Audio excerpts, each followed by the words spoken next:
I still remember the moment I stepped out of that Uber, the ancient stone gates of Blackwood Country Club looming before me like the threshold to an alternate universe, one I'd only glimpsed in glossy magazines. The evening air, cool and fragrant with late spring blooms, felt almost mocking against the heat in my chest as I took in the perfectly manicured lawn and valet attendants who seemed to judge my every move. Like, subscribe, share, comment. The dress I wore, navy blue, simple in cut but elegant in its understatement, felt suddenly inadequate. Its fabric clung to me as if questioning my right to be here. My fingers curled around the clutch at my side, knuckles white beneath the gentle glow of strategically placed lanterns. For 2 years I'd lived among sandstorms and shattered buildings, coordinating life-saving evacuations in the world's most dangerous places. Yet here, in the heart of my sister's wedding, I felt like an interloper, an alien creature whose every imperfection invited scrutiny. My mother's frantic wave through the window of the reception tent did nothing to soothe the knot in my stomach. She rushed forward, plastering on a smile that trembled at the corners of her lips. "Alexandra, darling, finally," she hissed, voice pitched low but sharp as a scalpel. "Where is your date? We thought you'd find someone while getting ready." I forced a polite shrug. "I'm perfectly content on my own." Her lips tightened. I knew she thought I was making a spectacle of myself. Unmarried, unadorned, unmoored. Behind her I could hear the hum of chatter, the arrival of Mercedes limousines, laughter from high-heeled women, the soft clink of crystal glasses. I wanted to tell her that each step in high society felt like walking through quicksand.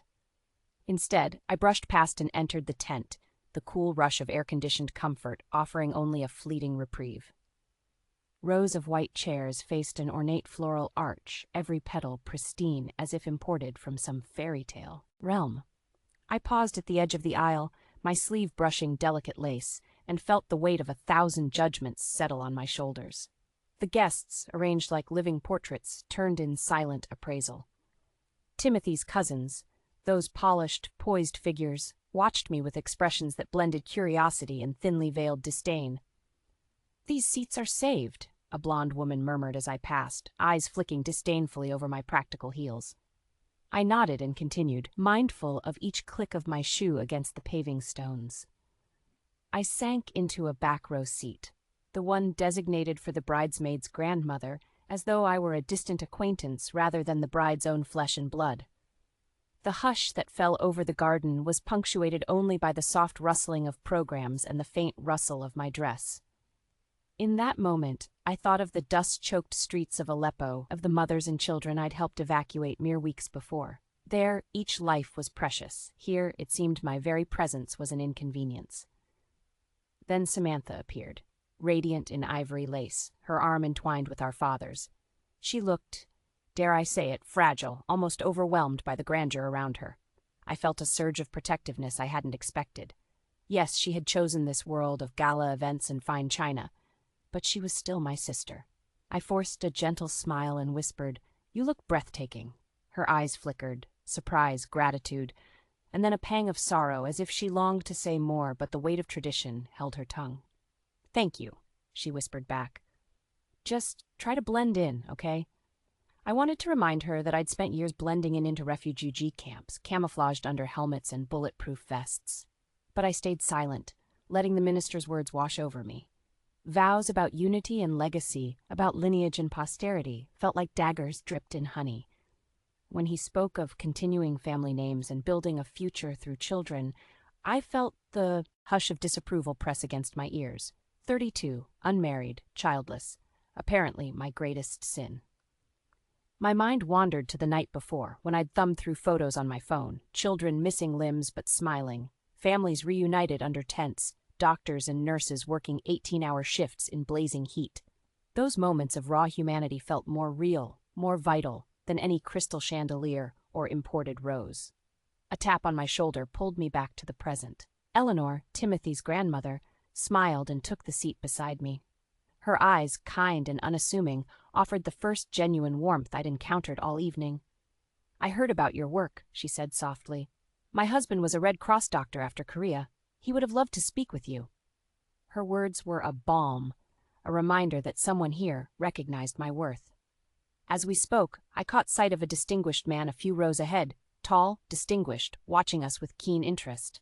There was a gravity in his gaze that set him apart from the rest, and in that instant I sensed a shift. Maybe tonight held more than whispered slights and polite rebukes.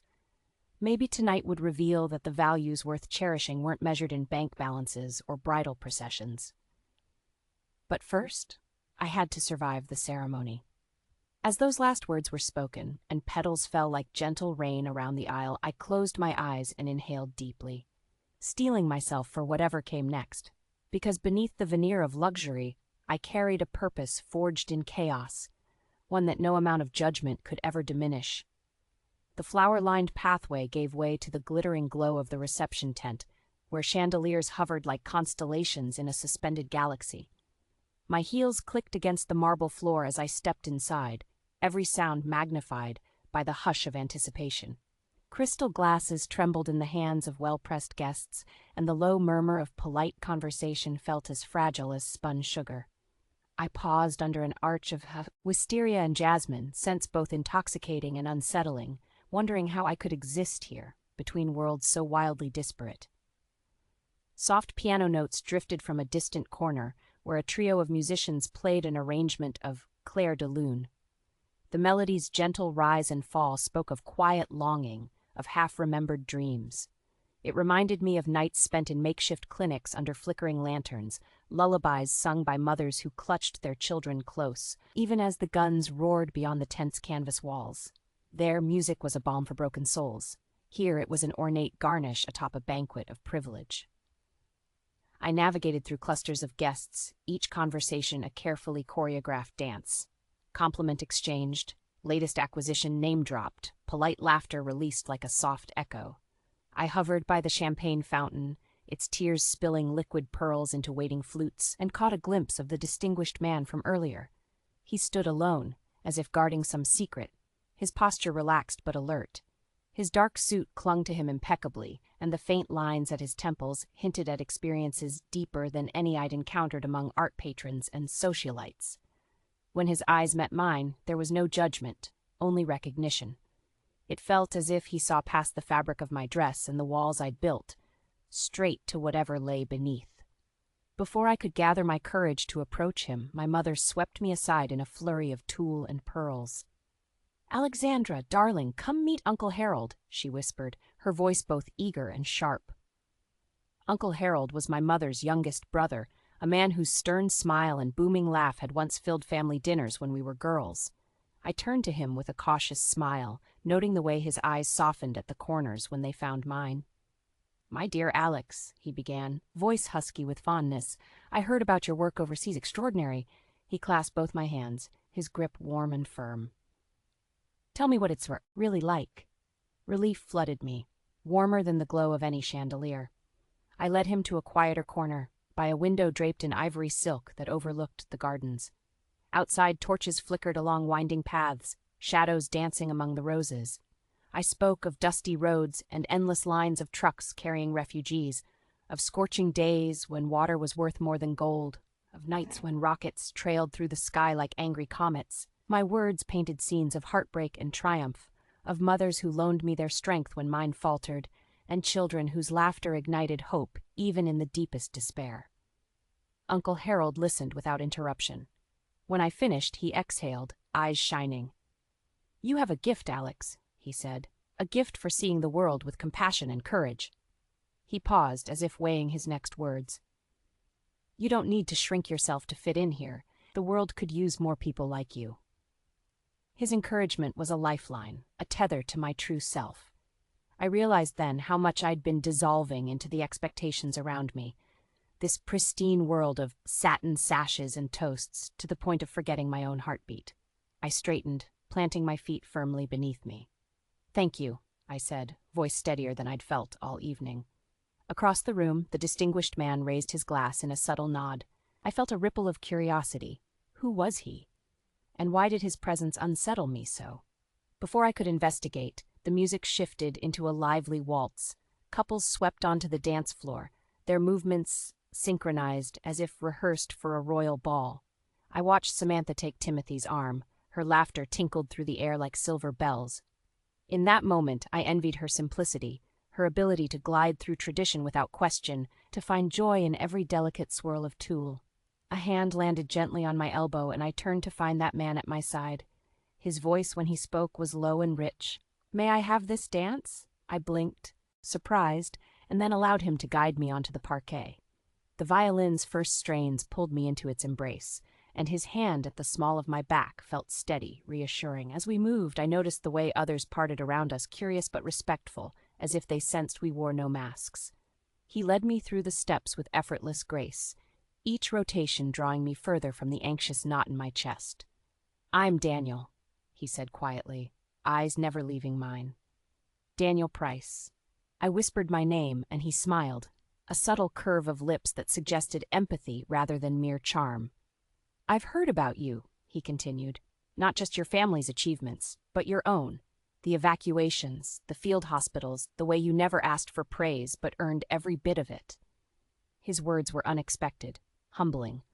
I realized he'd been paying attention, beyond the facade of polished society events. "It's nothing glamorous," I protested softly. "Just doing what needs to be done." He inclined his head. "That's exactly why it's extraordinary."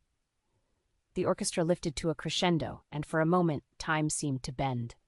The faces around us blurred into a tapestry of smiles and curiosity, but all I felt was the gentle press of his hand against my back and the steady beat of the music beneath my feet. In that space, I was neither war correspondent nor reluctant socialite. I was simply Alexandra, a woman who refused to be defined by anyone's expectations but her own. As the final note faded, Daniel guided me back to the edge of the dance floor. The applause that rose was polite but genuine, and I found myself smiling, a real smile that reached my eyes. He bowed lightly. "Thank you," he said, voice resonant with sincerity, "for the dance, and for sharing a piece of your world with me." I opened my mouth to respond, but my mother's voice interrupted. "Alexandra, darling, it's time for speeches." She grabbed my arm with that familiar mixture of pride and anxiety. "Come on, you're up. Next." I nodded, plastered on a composed expression, and followed her toward the dais. Beneath the stage lights, I took a steadying breath, feeling a surge of adrenaline that had nothing to do with fear.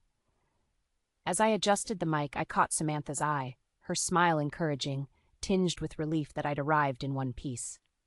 My father stood rigid beside her, hand trembling on the podium as he cleared his throat. But when I stepped forward to speak, I didn't begin with the usual tributes to love and lineage. Instead, I saw that candlelight glow in my mind's eye, heard the distant echo of gunfire, and felt the weight of lives entrusted to me.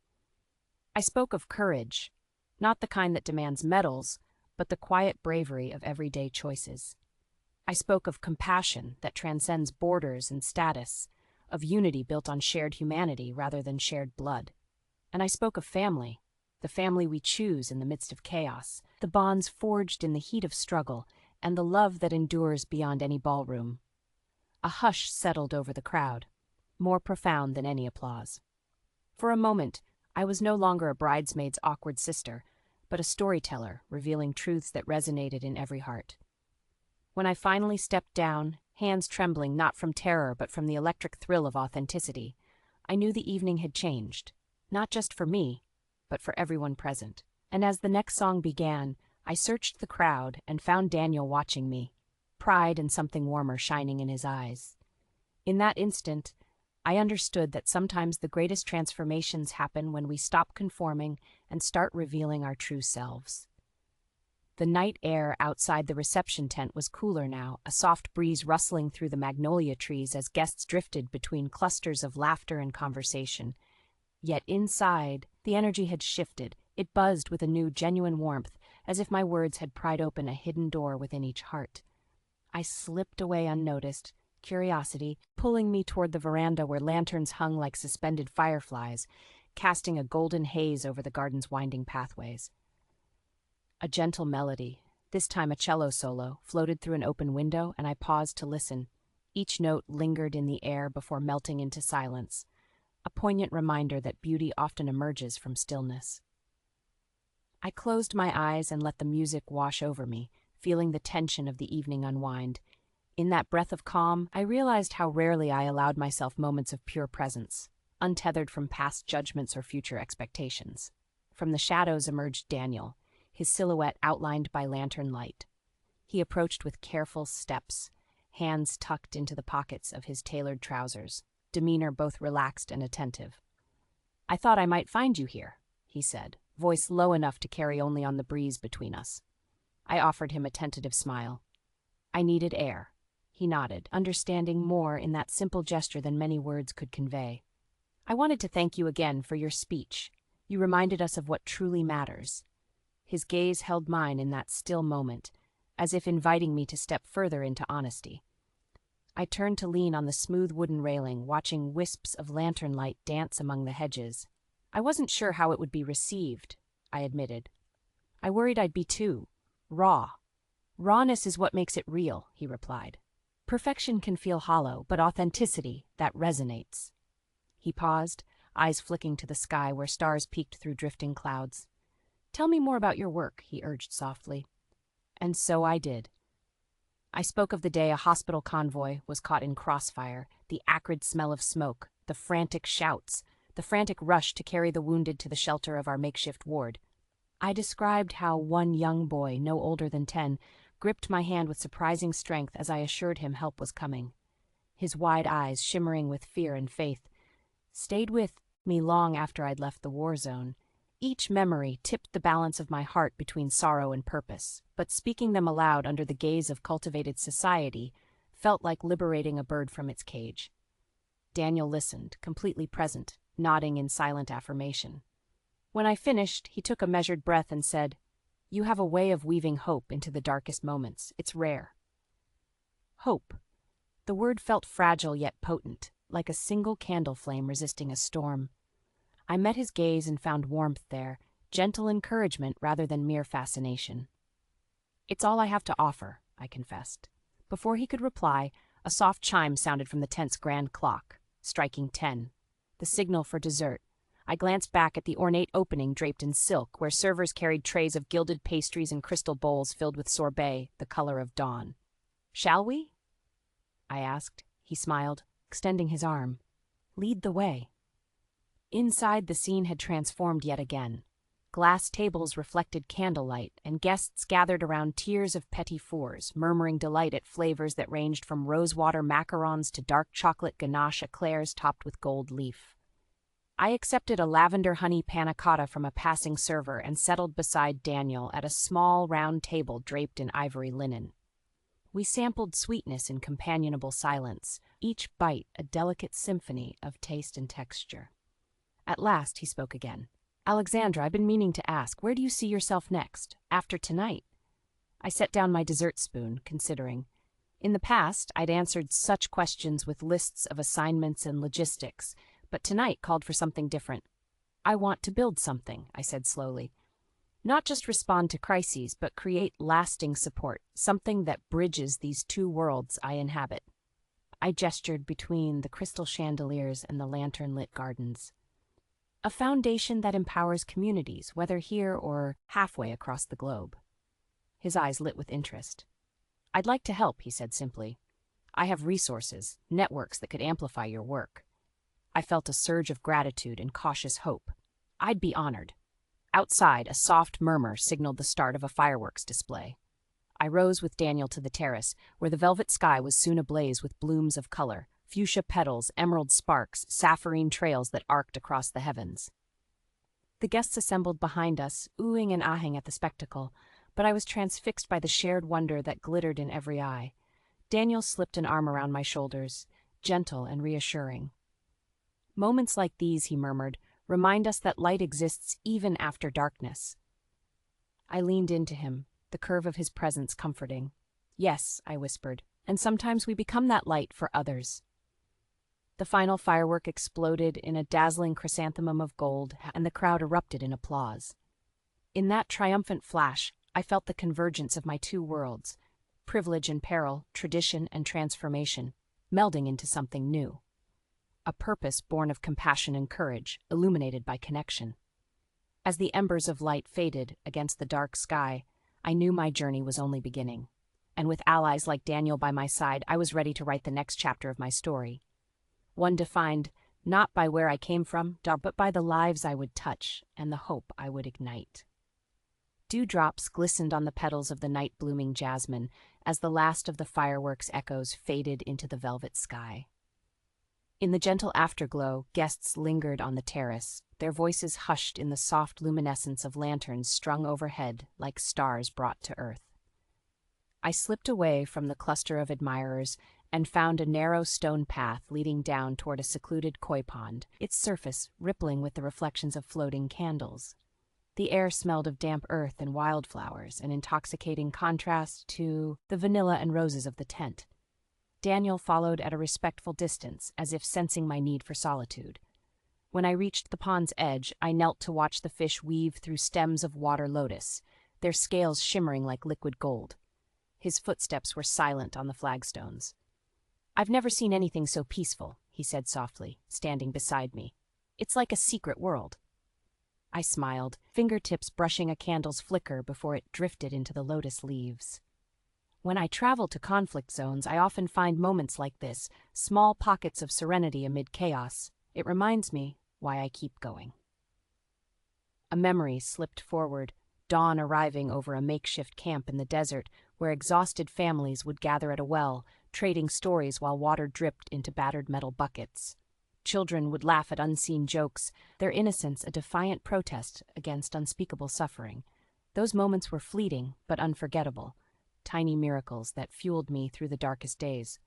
Daniel crouched beside me, dipping a hand into the cool water. "You capture those miracles," he said. "I read your articles, your photographs. You have a gift for finding hope where others see only devastation." I hesitated. "I don't know if I'm that good." The candlelight trembled across his face, illuminating the sincerity in his eyes. "I'm just a witness. But you're also a storyteller." He rose and extended his hand to help me up, and storytellers change the way we see the world.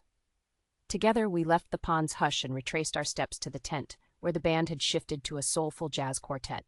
The smooth notes of saxophone and brush snare coaxed couples back onto the dance floor, and I realized how much the night had transformed. What began as a ceremony bound by protocol had become a living tapestry of connection, vulnerability, and shared humanity. As I joined Samantha and Timothy by the grand staircase, Samantha's eyes glowed with gratitude. "Alex, that was incredible," she whispered, linking her arm through mine. "You made everyone feel something real." Timothy grinned, raising his glass. "To my sister, who always amazes me." Guests followed suit, and I allowed myself a moment of pride, not for standing beneath a crystal chandelier, but for standing beneath something greater, the unbroken spirit of people in every corner of the earth. I glanced at Daniel, who offered me a quiet toast. I clinked my glass with his, feeling the promise of tomorrow nestled in the warmth of communion. Later, as the final guests drifted away and the lanterns were doused one by one, only the quartet remained, playing a slow, haunting melody that echoed through the now empty tent. I found my way back to the head table, where untouched desserts glistened like jewels in the candlelight. I picked up a spoonful of pistachio crème brûlée, the crackle of caramelized sugar echoing in my mouth as sweetness spread through me. In that luminous solitude, I reflected on the journey that had brought me here, from dusty field hospitals to this grand estate, from solitude under starlit skies to a circle of newfound allies. Every sacrifice, every moment of doubt had led to this, an affirmation that compassion knows no borders. My phone vibrated softly in my clutch, a message from Daniel. "Let's change the world." I typed back with a smile. "Let's begin." As I slipped from the tent into the cool night, I breathed in the scent of jasmine and possibility. Ahead lay the uncharted chapters of my life, the foundation we would build, the communities we would uplift, the stories waiting to be told. And with each step along the lantern-lit path, I felt the reassuring thrum of purpose guiding me forward. In the soft hush of dawn, still hours away, I realized that sometimes the most profound transformations come not from grand gestures, but from the quiet choices to reveal our true selves and to extend a hand to others in need. The first light of dawn was still, hours away, but my mind raced with possibilities. In the quiet aftermath of celebration, as the humming generators pulsed beneath the tent's elegant facade, I pictured the blueprint for our foundation unfurling before me like a finely drawn tapestry. Tables groaned under the weight of untouched desserts, and half-empty glasses glittered in the dim glow of lanterns. But all I saw were opportunities waiting to be shaped. I stole a moment beside the centerpiece of white orchids and succulents, tracing one delicate petal with my fingertip. "What if," I murmured to the shadows, "we create mobile wellness units that can accompany refugee convoys? State-of-the-art clinics on wheels, staffed by doctors who understand both medicine and trauma." My reflection in the crystal vase trembled beneath the candlelight, but the vision felt steady and real. Footsteps approached, Daniel's silhouette emerging from the haze of lantern smoke. His dark hair fell softly over his forehead, and when he spoke, his voice carried the same warmth that had drawn me to him at the dance. "I've been sketching out some ideas," he said, sliding a leather-bound notebook into my hands. I flipped it open to find intricate diagrams.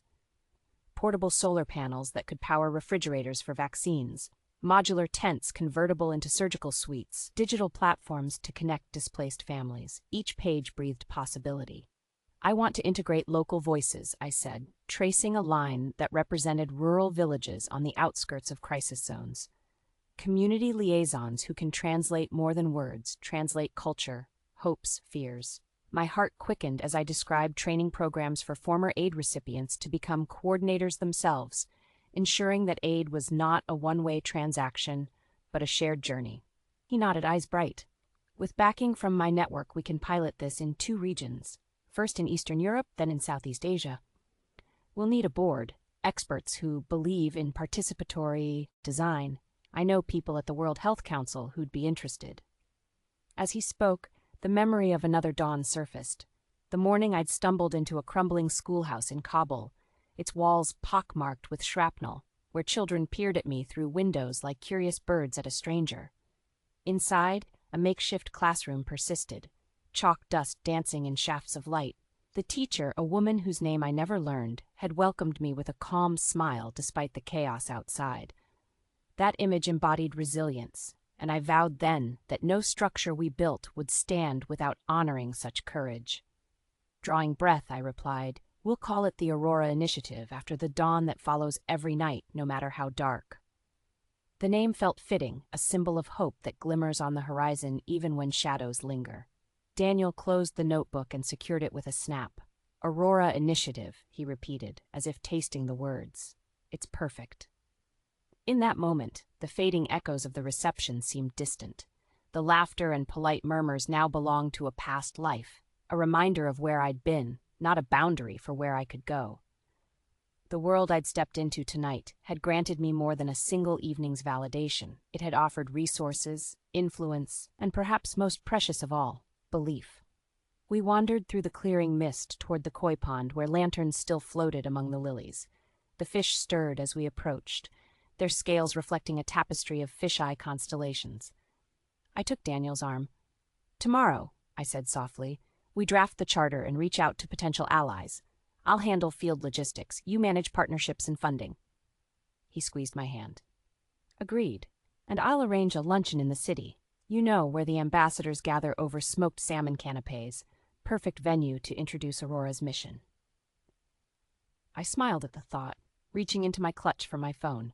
As my fingers tapped out emails to old colleagues, field officers in Jordan, contacts at Médecins Sans Frontières, I realized how seamlessly my worlds could intertwine when led by purpose rather than expectation. Suddenly, a soft chime signaled the tent gates opening. Early staff arrived to begin breakdown, folding chairs, packing linens, extinguishing lanterns. The quiet flurry reminded me that every beginning requires an end, or at least a pause. I turned back to Daniel, whose gaze had drifted upward to the jasmine-scented sky. "Alex," he began, but I cut in gently. "First light," I corrected, heart full. "We start at first light." He nodded, and we paused together, watching as the earliest moths fluttered around the candle stubs like pale confetti. In their fragile wings I saw reflections of our own venture, delicate yet determined, guided by an inner glow that defied even the darkest night. As we retraced our steps toward the grand estate, I carried with me a sense of resolve deeper than any I'd felt beneath the chandeliers. The Aurora Initiative would not be a fleeting charity. It would be a movement, one born of lived experience and nurtured by compassion. And in the forging of its charter, I would weave every memory of conflict and every dream of peace into its foundation. By the time we reached the main doors, the first tendrils of dawn had begun to stain the sky in pale rose and lavender. I paused on the threshold, inhaling the promise of daybreak. "Thank you," I whispered to Daniel, though he had given me far more than guidance. He had gifted me a partner in purpose. He smiled, brushing a stray lock of hair from my face. "No, thank you, Alexandra, for reminding me what true leadership looks like." I returned his smile, the warmth spreading through me like the sun over the horizon. Together, we stepped into the quiet dawn, ready to bring light where it was needed most. The city skyline glimmered like fractured gemstones as the sun climbed higher, gilding glass towers in molten gold. Inside the conference room of the Carlton Hotel, diplomatic portraits watched over mahogany tables where ambassadors and philanthropists assembled in crisp suits and silk scarves. My pulse thrummed beneath the tailored fabric of my jacket as I stood before the gathering, Daniel at my side with the leather-bound charter of the Aurora Initiative open between us. I inhaled deliberately, recalling how many times a steady breath had saved me in dusty field hospitals when panic threatened to burst free.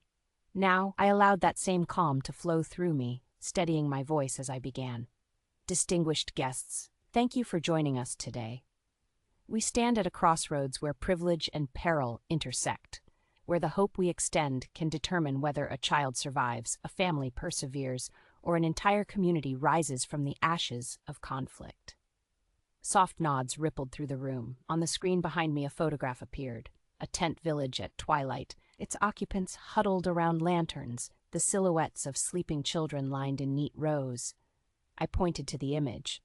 "This is not an abstract problem. These are our neighbors, whether in Eastern Europe or Southeast Asia. Aurora Initiative aims to deliver not only critical medical care, but also the seeds of self-sufficiency, empowering displaced families to rebuild their lives with dignity." Daniel cleared his throat gently and added, "Our pilot programs will deploy mobile wellness units equipped with solar refrigeration, telemedicine links, and trauma-informed counselors. Each unit will partner with local liaisons, individuals who understand the community's language, culture, and aspirations." A distinguished woman at the head of the table raised her hand.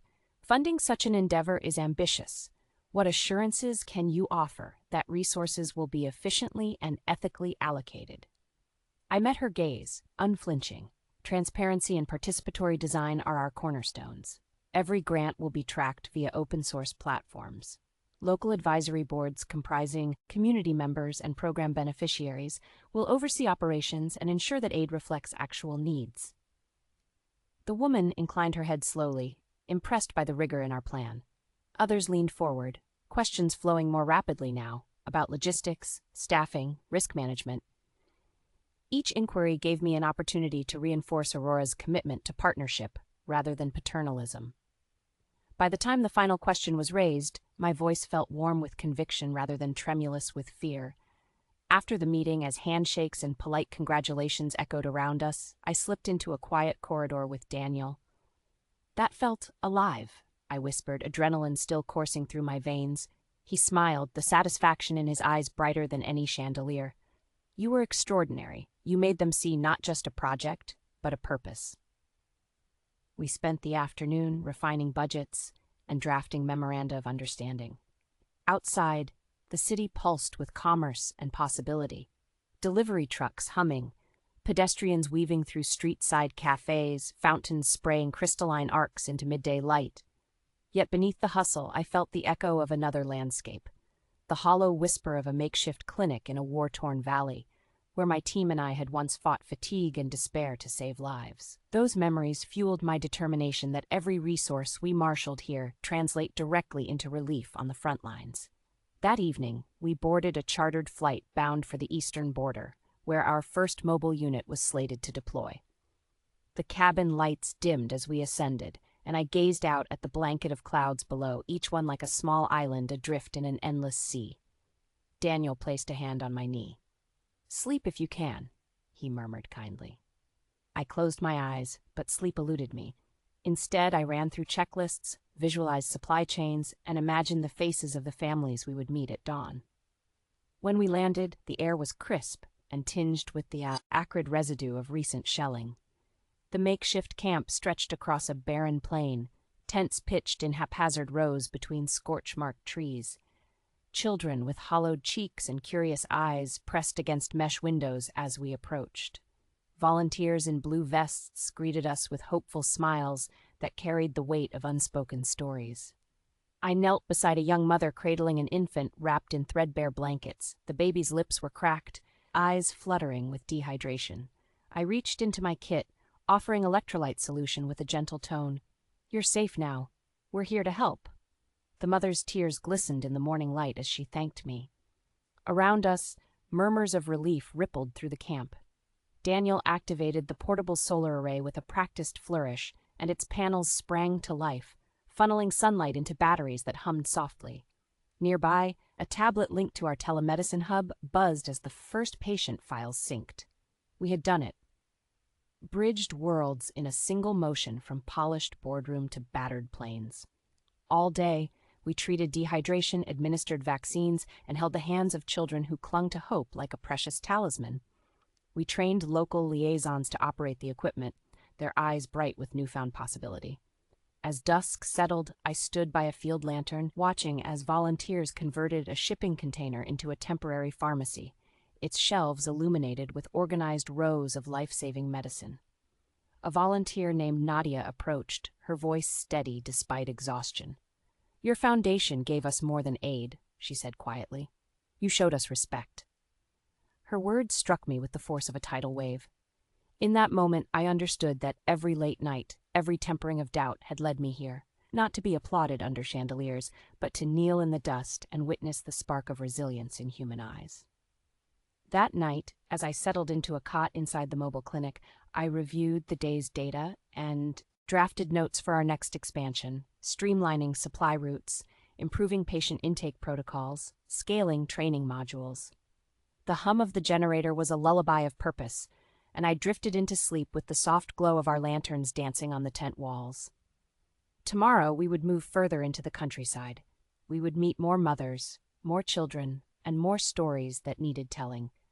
But for now, in the hush of midnight, punctuated by distant crickets, I allowed myself a quiet smile. The Aurora Initiative was no longer a vision. It was a living, breathing force of change, and I was exactly where I needed to be.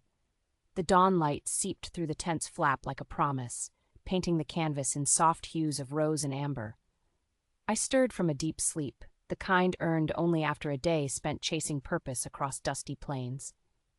Outside, the first rig of the mobile clinic rattled to life, its solar array folding outward with the grace of metallic petals awakening to the sun. Volunteers moved with practiced efficiency, their blue vests bright against the scrubland earth. I wrapped a shawl around my shoulders and stepped into the cool morning air, inhaling the scent of jasmine that had somehow found purchase even here. A cluster of children gathered near the clinic entrance, their wide eyes reflecting awe and curiosity. One little girl, no more than 7, approached me shyly and offered a wilted daisy she'd plucked from the sparse ground. Her small hand trembled as she held the flower, petals drooping but still vibrant against her dark-skinned palm. "Thank you," I whispered, kneeling to meet her gaze. "You've made my day." I accepted the offering with reverence, imagining I could preserve its fragile beauty long after it wilted.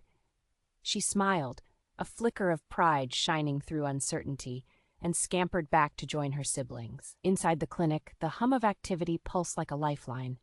Nurses administered vaccines with gentle hands. Translators guided patients through intake forms. Counselors offered quiet comfort to mothers clutching feverish infants. I moved between stations, checking supply inventories, answering questions, and offering encouragement. Each encounter etched itself into my memory.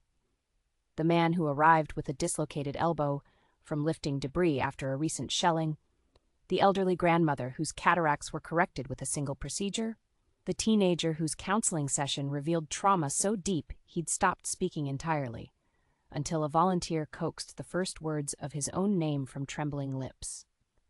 By mid-morning, The clinic's solar batteries had powered critical refrigeration for insulin shipments, and telemedicine links buzzed with specialists on the other side of the world diagnosing complex cases.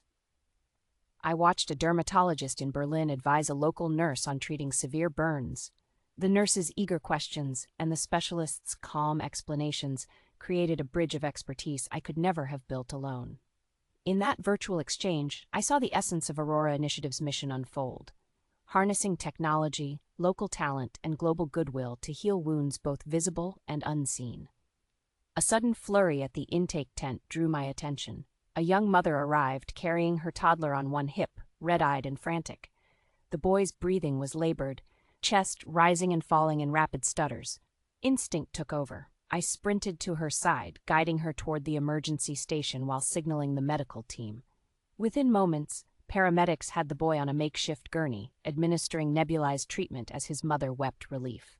Later, after his breathing had stabilized, she clasped my hand. "You saved him," she said, voice thick with tears. "You saved my son." Her words settled over me like a benediction. In that instant, every long night in the field, every boardroom presentation, every moment of self-doubt, all converged into a single truth. This work mattered beyond measure. At noon, Daniel appeared beside me, balancing 2 plates heaped with rice and spiced lentils. "Eat," he urged, nudging a plate into my hands. "You can't pour from an empty cup." I smiled gratefully and followed him to a folding table beneath a shade tarp. As we ate, he gave me updates on the funding proposals and media outreach. 2 articles were set to publish in international outlets by week's end, and he'd secured an interview slot on a humanitarian podcast. Between bites, I shared stories of the morning's challenges and triumphs, gesturing toward the clinic where laughter and concern intertwined in equal measure. When our meal finished, we convened with the local liaisons, men and women whose deep roots in surrounding villages would shape the initiative's expansion. I watched them unroll maps on the table, tracing routes to remote settlements, identifying regions lacking medical access, and pinpointing locations for follow-up support centers. Their input was invaluable. They knew the terrain, the customs, the unspoken nuances that no foreign aid worker could master. As the meeting closed, one liaison, an elder named Mr. Kadir, pressed my hand. "We are grateful," he said, his voice resonant with sincerity. "You listen. So many come with help but leave their ears at home." His words struck me profoundly. Listening had become my compass, guiding every decision from the ballroom launch to this windswept clinic. I realized that our greatest asset wasn't technology or funding. It was the trust we earned when communities felt heard and respected. Afternoon shadows lengthened as the clinic began to wind down. Volunteer teams conducted final rounds, recording data and ensuring families had prescriptions and follow-up dates. The patient tents emptied, leaving behind the faint scent of antiseptic mingled with desert blooms. I closed the clinic's logbook, its pages heavy with names, diagnoses, and stories, each line a testament to the lives we'd touched. That evening, under a sky blazing with stars, we gathered around a communal fire lit near the koi pond's replica, an ornamental basin crafted by local artists as a symbol of the life-giving waters we aimed to deliver. Lanterns cast dancing shadows on faces etched by toil and hope. We shared food, flatbreads, spiced stew, sweet dates, and exchanged laughter across cultures and continents. A young volunteer named Amir took the small stage arranged beside the fire. He recited a poem he'd composed about the night a helicopter evacuated his village after floods, how strangers had flown in to save them, how he vowed to one day return the favor. His words, carried on the warm breeze, fell like petals on our hearts. When he finished, silence reigned for a breathless moment, then applause erupted, heartfelt and unrestrained. I rose to speak, my voice carried by the crackling firelight. "Tonight we are one community," I began. "Not defined by borders or languages, but by shared compassion. Aurora Initiative is more than a program. It is our testament to the power of unity." Heads inclined, candles flickered, and in the glow of that moment, I understood how far we'd come from the manicured lawns of Blackwood Country Club. The world I'd first entered as a hesitant sister at a wedding had become a canvas for collective action, painted with empathy and courage. When the embers died and the camp settled into slumber, I lingered by the koi pond, the painted fish shimmering in the lantern light. Daniel joined me, slipping an arm around my shoulders. "We've done so much," he murmured. I rested my head against him, smile warm. "And tomorrow, we do more." As the first tendrils of dawn kissed the sky, I closed my eyes, heart thrumming with resolve. The Aurora Initiative, and every life it would touch, awaited the next chapter. The horizon blushed with dawn as I stepped into the early chill, the mobile clinic's solar foldouts already humming with power. Today marked a new phase, the opening of our first permanent support center in the neighboring valley. Volunteers had transformed an abandoned schoolhouse, its walls pocked by past violence, into a hub of healing, learning, and community gathering. I paused at the entrance, running a hand over the scarred wood where hopeful flyers fluttered. Aurora Initiative Support Center, opening today. Inside, the air was cool and dusty. Light streamed through cracked windows, illuminating rows of wooden desks repurposed into workstations for artisan training. Nearby, shelves held schoolbooks donated by kindergartens in the city. A corner was arranged with beanbags and toys for displaced children to play. Beyond, a former classroom had been converted into a small clinic with sturdy cabinets of medicine and an examination table. Daniel caught up to me, carrying a box of school supplies and 2 flasks of steaming tea. "Perfect timing," he smiled, handing me a cup scented with mint. "Ready?" I nodded, warming my fingers around the cup. "Let's bring it to life." We began with a ribbon-cutting ceremony attended by local elders, families, and volunteers. A crowd gathered in the courtyard as a young girl, now recovered from a severe bout of malaria treated in our mobile unit, stepped forward in a simple white dress. She held oversized scissors with trembling hands. At my cue, she snipped the ribbon, and the assembled erupted in applause that echoed against the hills. I felt a surge of pride and relief. A school reborn, a clinic standing permanent against uncertainty. Inside, we toured the center's wings. In the education room, a retired teacher named Fatma arranged colorful posters on the walls. "Children learn resilience through knowledge," she said, eyes bright. "Here they'll grow not just academically, but emotionally too." In the vocational wing, I watched men and women weaving rugs on looms they'd crafted under Daniel's guidance. Their fingers moved with a practiced grace, threading vibrant threads into geometric patterns. Each rug told a story of homeland, its mountains, rivers, and traditions woven into living art. "These skills give us dignity," one weaver explained. "We earn our own way." The clinic room was next. A mother cradled her newborn, while a nurse demonstrated breastfeeding techniques, and a liaison counseled another woman about hygiene and nutrition. The soft murmur of conversation and occasional lullaby created an atmosphere of nurturing hard to find beyond these walls. As midday sun poured through the windows, I found a quiet alcove overlooking the courtyard. I sat on a low bench and pulled out my journal, jotting notes about programming, intake processes, and the center's sustainability plan. Each line reminded me of the countless meetings, the late-night calls, and the unwavering belief that had brought this vision into being. Footsteps approached. Amir, the poet and volunteer coordinator, carried a tray of samosas and sweet tea. "For our founders," he said with a grin. We shared snacks in the hush of the alcove, savoring spice and warmth before the day's work resumed. In the afternoon, Daniel and I hosted a roundtable with local leaders, teachers, healthcare workers, community elders. We listened as they shared their hopes: after-school tutoring for children traumatized by loss, mental health workshops for parents grieving loved ones, agricultural training to bolster food security. I made careful notes, each suggestion a seed to be nurtured. As the sun dipped low, casting long shadows across the courtyard, we gathered for a final community meal beneath festooned lights. Tables groaned with flatbreads, stews, fresh fruit, and pastries made from donated grain. Laughter rose alongside the scent of cumin and coriander. I rose to speak, voice rich with emotion. "Today, we reclaimed this place. Tomorrow, we reclaim hope. Together, we will grow stronger." A chorus of "Long live Aurora" rose in response, and I felt tears of joy prick my eyes. This center stood as proof that change was possible when compassion met action, and that every life touched here would ripple outward into the world. As lanterns were lit and volunteers began cleaning up, I slipped away to the rooftop terrace, a serene spot where a single jasmine vine clung to the railing, its blossoms perfuming the night air. I looked up at the stars, thinking of distant nights in field camps, and whispered a vow to expand, to adapt, and to never lose sight of the human faces behind every statistic. Daniel joined me, wrapping a shawl around my shoulders. "What's next?" he asked softly. I inhaled the scented breeze, steeling myself for the road ahead. "Education programs in the next 2 centers," I replied, "and mental health outreach, because healing isn't just physical." He nodded, eyes shining with pride. "Then let's make it happen." I closed my journal, pocketed my pen, and met his gaze.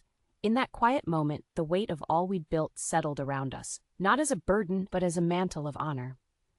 As the villagers' laughter drifted up from below, I knew that this was only the beginning of Aurora Initiative's story, and that together we would write chapters of hope in every corner of the world. The horizon blushed in gentle apricot as dawn crept over the valley, and I found myself once more in the soft hush before the world stirred. In the courtyard of our support center, the dew lingered on ivy that braided up the stone walls, and the scent of baked flatbreads drifted from the kitchen tent. Today, we would inaugurate our first regional planning summit, a gathering of Aurora Initiative coordinators, local government representatives, and partner NGOs. It was the moment when vision met strategy, and every heartbeat in my chest thrummed with possibility. I stepped onto the elevated platform beneath a canopy of woven lanterns, where a semicircle of chairs held expectant faces. Leah, our coordinator from the mountain communities, Pastor Jose, whose refugee camp in the Eastern Flats had become a lifeline for thousands, Dr. Nguyen, leading the telemedicine hub in Ho Chi Minh City, and Ambassador Petrova, representing the European Humanitarian Coalition. Daniel stood at my side, clutching a tablet of speaking notes, his presence both grounding and encouraging. "As we convene this morning," I began, voice clear and resonant in the crisp air, "we carry forward the momentum born in that ballroom weeks ago, where empathy found form in plans and purpose crystallized into action. Today, we bridge valleys and borders, harnessing every resource to expand Aurora's reach and deepen our impact." Nods swept through the assembly. I guided them through a brief overview of our 8 months of progress. 8 mobile clinics deployed, 4 permanent centers opened, over 50,000 patients treated, and a network of 100 trained local liaisons. Each statistic spoke of lives touched, of hope rekindled. But I also shared the challenges. Unpredictable weather that swept away solar panels, supply convoys delayed by bureaucratic gridlock, and the ever-present tension of funding cycles that threatened continuity. Pastor Jose raised his hand, eyes reflecting both compassion and concern. "Your numbers are impressive," he said, "but in my region, seasonal floods now threaten our center's foundations. How do we build resilience against nature's forces?" I acknowledged the gravity of his question. "We will invest in elevated platforms and water-resistant materials for our buildings," I replied, "and we'll partner with local engineers to design flood defenses, leveraging indigenous knowledge about terrain and water flow." I gestured to Leah. "Leah, would you outline the community-led workshops we've piloted to share these construction techniques?" Leah stood and spoke with quiet authority, describing how villagers had volunteered to learn masonry with waterproof mortar and rigging for storm shutters. Her account underscored the initiative's ethos: technical solutions paired with hands-on participation, ensuring ownership and sustainability. Next, Dr. Nguyen detailed the expansion of our telemedicine network, emphasizing the installation of satellite uplinks in remote highlands and the training of translators for real-time consultations. Ambassador Petrova then discussed potential funding streams, pledges from neighboring governments, and grants tied to climate resilience programs. As they spoke, the tapestry of Aurora's future wove itself in vibrant threads. Then came the toughest moment: addressing security. 2 weeks ago, one of our mobile units had been waylaid by insurgent checkpoints. Though diplomacy and clear signage of our humanitarian mission eventually secured our passage, the incident revealed the fragility of aid corridors. I paused, feeling the weight of responsibility settle on my shoulders. "We must navigate these environments carefully," I said, measuring each word. "I propose establishing joint liaison committees with local authorities and community elders before we deploy any unit. They will validate our routes and guarantee our neutrality, protecting both our staff and the people we serve." A murmur of agreement rippled through the gathering. Ambassador Petrova added, "I can facilitate introductions to regional governors, ensuring our permits are recognized at every checkpoint, and I will secure diplomatic letters of safe passage." The synergy in the room crackled with renewed energy. Plans were refined, budgets adjusted, and timelines set. By midday, a detailed roadmap stretched across the conference table. Expanded flood-proof centers in 3 regions by year's end, telemedicine hubs in 5 additional countries, heightened security protocols co-created with local communities, and a new fellowship program to cultivate young leaders drawn from the families we serve. As the summit drew to a close, we stood for a group photograph beneath the lanterns, their woven light reminding me of the human connections at the heart of every project. I caught Daniel's eye and saw pride reflected back at me. In that moment, I felt the profound truth of leadership. It is both a solitary conviction and a shared journey. Later, I slipped away to the koi pond, my sanctuary since the wedding night. The lanterns had been switched to solar lamps for the summit's evening reception, and the pond's surface glowed with soft radiance. Daniel joined me, 2 cups of jasmine tea in hand. "You led brilliantly today," he said, offering me a cup. I accepted it with a grateful smile. "We led," I corrected. "This isn't my foundation, but ours, built by every hand here." I lifted the cup to my lips, the floral warmth spreading through me. He nodded. "True, but it began with your courage to speak in that ballroom, to share your raw truth." His gaze drifted to the water, where orange koi darted beneath lily pads. "That set everything in motion." I followed his eyes, thinking of how far I'd come from the trepidation I'd felt stepping into that wedding tent. "It wasn't just my story," I murmured. "It was everyone's willingness to listen and to act." As night settled around us, lantern light flickering like constellations on the pond, I reflected on the journey. The urgent phone calls from field hospitals, the late-night sessions mapping remote trails, the emails exchanged between ministers and community leaders, the tears of relief and joy I'd witnessed in countless eyes. Each moment had been a step toward a shared destiny. The soft strains of a distant oud player drifted from the veranda, while servers circulated trays of baklava and pomegranate wine. A handful of summit participants gathered for an intimate reception under the open sky. I wove between them, conversing in broken Russian with Ambassador Petrova, in Arabic with Pastor José, in Vietnamese with Dr. Gwen, each language a bridge to deeper understanding. A young liaison named Salima approached me with a photograph printed on canvas, a school class in the valley, center, their smiles radiant beneath new books and bright uniforms. "For you," she said, handing me the image. "You dreamed this." I traced the faces of the children, each one a testament to collective hope. Emotion welled in my throat. I looked to Daniel, who laid a hand over mine. "This is just the beginning," he whispered. I nodded, folding the photograph carefully. "The aurora will rise in every corner that needs light." Later, as I prepared to retire beneath a canopy of satellite-linked sky lanterns, each sending encrypted signals of health data across continents, I paused at the pond's edge. I gazed at the koi, their flowing movements a metaphor for resilience, guided by currents unseen, yet purposeful in every glide. My journal lay open in my clutch, waiting for new reflections. Tonight I would write of strategy and gratitude, of challenges turned into opportunities. And tomorrow we would embark on a 9-day caravan through the Northern Highlands, mapping routes for our next centers, meeting elders with stories etched by time, and listening to the rhythms of lives we hope to uplift. In the hush of midnight, I inhaled the scented breeze, jasmine and possibility intertwined, and whispered a vow to the stars, to lead with empathy, to build with integrity, and to never lose sight of the human faces behind every plan. Because in the end, the Aurora Initiative was more than an organization. It was a promise that even in the darkest night, a glimmer of hope can ignite a dawn that transforms the world.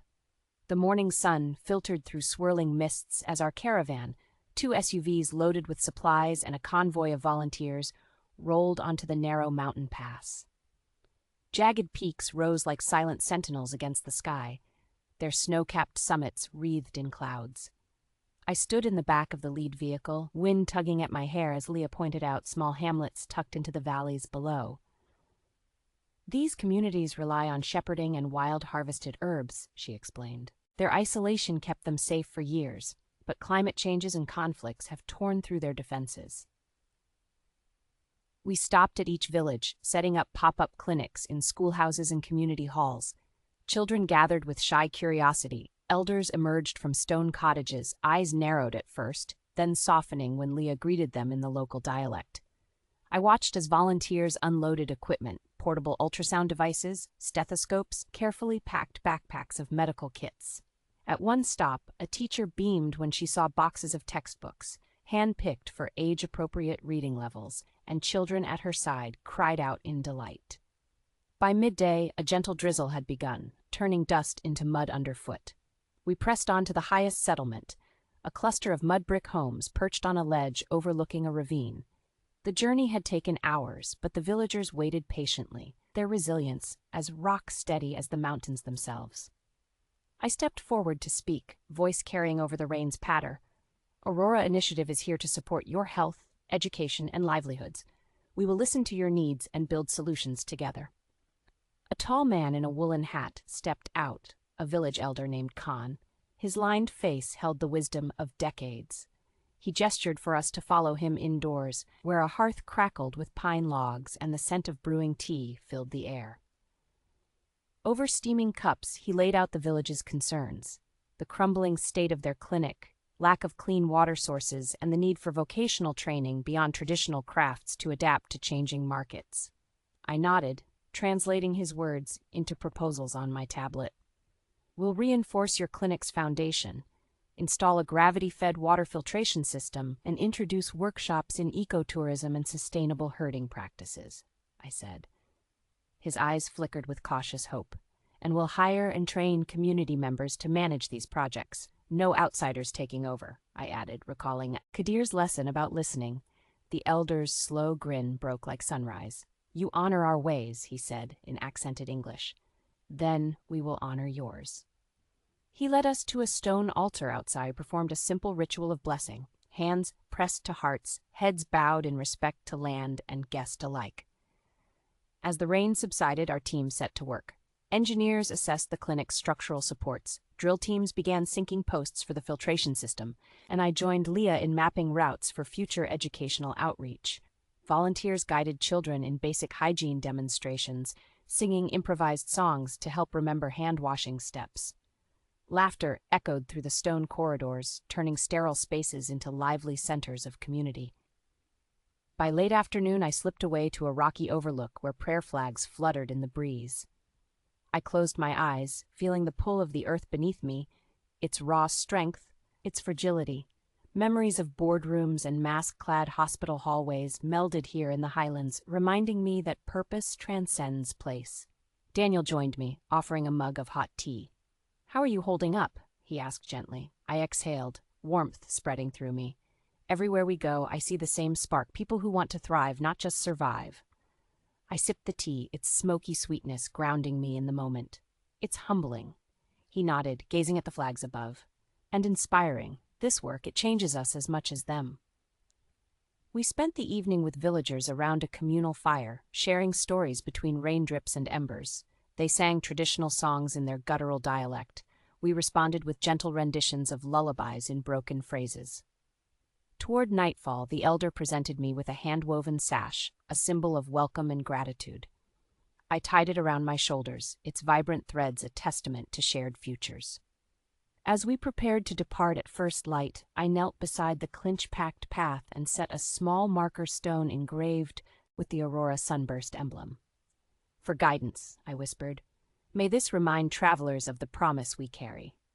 The next morning, caravan engines rumbled to life against the backdrop of rising sun. I watched the village fade into the mist, the sash peeking from my coat pocket and the marker stone glinting in the dawn. Ahead lay more communities to meet, more challenges to navigate, more dreams to forge into reality. In the hours spent traversing hairpin bends and narrow ridges, I reflected on the tapestry of encounters: the wedding tent, where I found my voice, the boardroom where I honed my vision, the tents of displaced families, and now these ancient mountain villages. Each chapter had demanded courage, empathy, and patience, attributes I nurtured in others and found renewed within myself. When at last the headquarters of our next permanent center came into view, a cluster of new buildings steel-framed and ready for conversion, I felt the familiar surge of anticipation. Here, we would build again. Classrooms, clinics, community hubs, all designed in collaboration with those who would inhabit them. And in every brick laid, every chair set in place, every child reclaiming a desk for learning, our promise would solidify. That evening, as I prepared my notes for the next phase, I realized that the Aurora Initiative's path was not a straight line, but a winding mountain trail. Sometimes steep, often uncertain, but always guided by a steady sunburst emblem on my journal's cover. I placed a final tick next to today's accomplishments and penned a new goal: launch 5 community-led micro-enterprise projects within 6 months. Setting the pen down, I closed my eyes and smiled. The journey stretched before me, untamed, challenging, and filled with the luminous potential of human spirit. And I, once a stranger in a ballroom, now stood at the heart of a movement reborn in every corner we touched.